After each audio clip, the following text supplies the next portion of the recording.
Hey, what's up everybody? My name is Luca Orsetti and welcome to this video. Today I wanted to make a small video about the languages I speak, the languages I've been practicing. As you might have noticed, we're kicking off this video in English. English is a language I've practically been speaking half of my life, because I live in a country, the Netherlands. People start to learn English just at the end of, let's say, primary school. So they're actually still very young when they start practicing English. Currently, English is one of the languages I practice and use the most, because my studies in the Netherlands are in English. So because of that, I do have a lot of international friends. And the only way to really properly communicate with them is through the English language. And obviously it's such an international language. It's basically everywhere. At least where I'm from, it's everywhere. Before we proceed any further with this video, I do want to give a small disclaimer. I don't claim to be fluent in any of the languages I speak. Probably not even my native tongue, which is Dutch. Why do I say this? Because I believe language learning is an eternal journey. For me, I keep on learning new things, new words, phrases, new grammatical structures every day, even in my own language. So I believe language is an eternal journey. While this might sound very discouraging and daunting at first, it's actually a beautiful thing too, because it means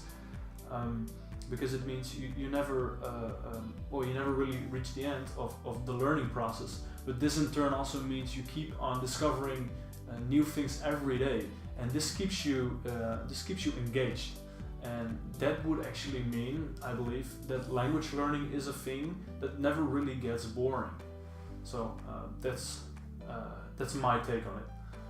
Ciao a tutti, adesso voglio parlare un po' in italiano. Italiano è la lingua che ho imparato da mio padre, in realtà dovrei dire de mio padre invece di mi padre, ma mio padre mi ha sempre parlato con un accento romano e quindi dico mi padre.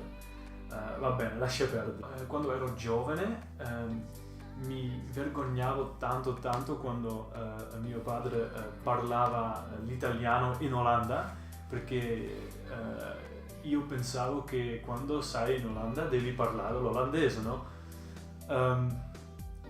Io penso che lì ho perso un grande pezzo di sviluppo italiano che altrimenti avevo ottenuto.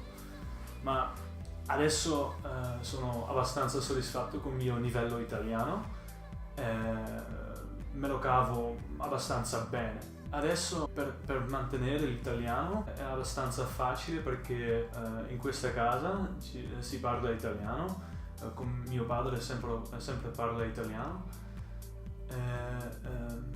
Ancora abbiamo famiglia in Roma, siamo sempre in contatto con la famiglia. Quindi l'italiano si trova sempre in questa casa, diciamo. Nou ja, nu een stukje in het Nederlands. Nederlands is natuurlijk mijn moedertaal, dus dat is de taal die echt niet had mogen ontbreken uit deze video. Ja, er valt eigenlijk niet zoveel te zeggen. Nederlands is de taal waar ik mee ben opgegroeid, de taal waar ik mee ben grootgebracht, dus daarom spreek ik het.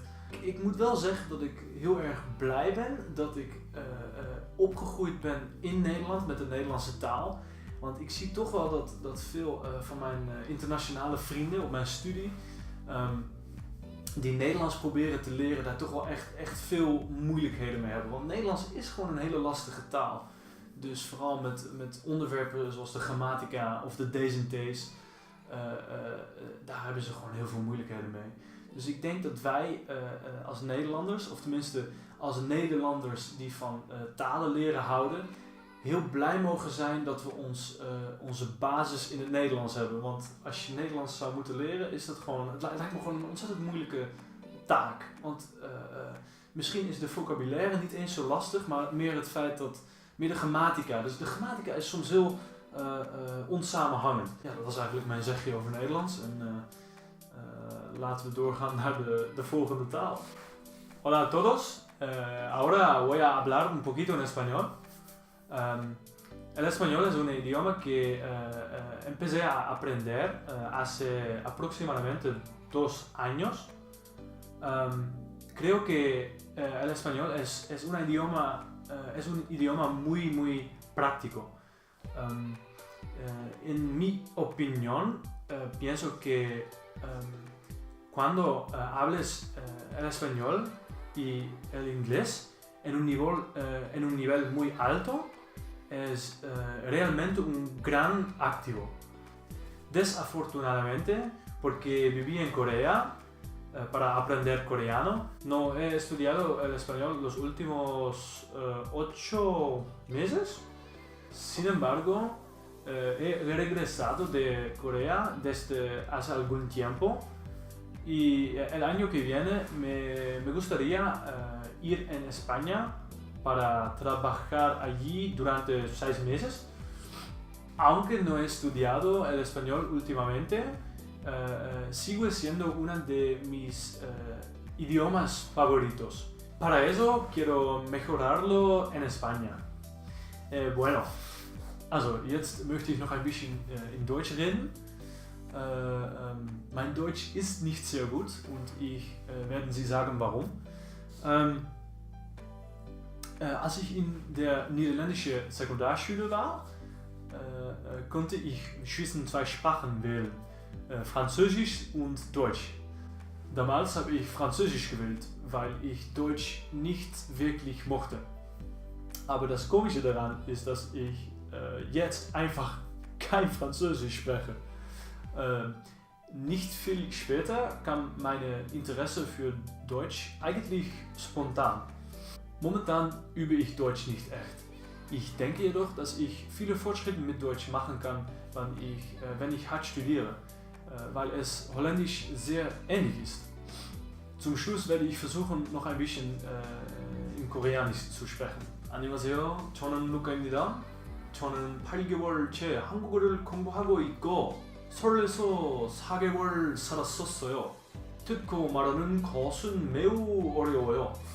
그래서 한국말을 매일 연습하고 있어요. 저는 한국을 정말 사랑해요. 문화 그리고 한국 사람들 같이 조만간 더 한국에 갈 수 있길 바라요. 고맙습니다.